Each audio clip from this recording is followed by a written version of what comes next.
Hey, what's up guys? Just wanted to make another quick video tutorial here to show you guys that do have the KTuner how you can actually do on-the-fly two-step and on-the-fly map changes. Very simple. First things first, you're going to want to make sure that you actually have your cruise control here fully off. So if you look at your digital display here, you want to make sure that there's nothing on there related to this, related to the cruise control.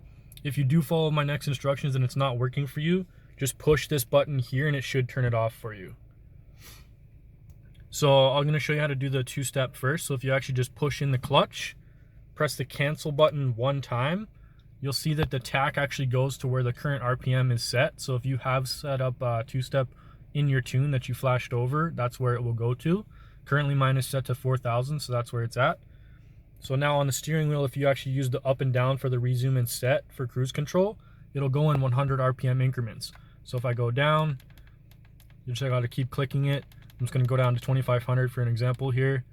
And then to stop it, all you simply have to do is let go of the clutch or click cancel. So if I let go of the clutch, you see the needle goes back down to the operating RPM. And I'll just show you here that it does work just fine. All right, so there's an example for the two-step. And then the on-the-fly map changes is very simple as well. So again, we're just going to want to click and hold the cancel button for about 2 to 3 seconds. And then just simply let go of it, and the needle will go to the current map that you're actually on. So currently I'm on map 3 because I was kind of just ripping around earlier in Mexico, you guys know how it is. So this is also very simple. Again, use the up and down for your cruise control buttons here.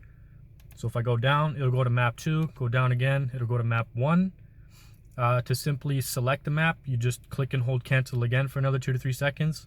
So I'm just going to go to 2, click and hold, let go, and it will go down to the regular operating RPM there. That's how you know that the map is set. So I'll just show you that it is in fact set. So if I click and hold the cancel button here again for 2 to 3 seconds, simply let go, it goes back to map 2, right?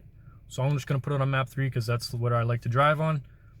So that's set, and there you have it. So if you guys have any questions or concerns or anything, just let me know. I should be able to help you out in the comments below.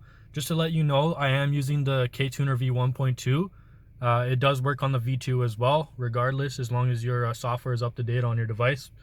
But yeah, drop your comments below if you have any questions. Take care, guys.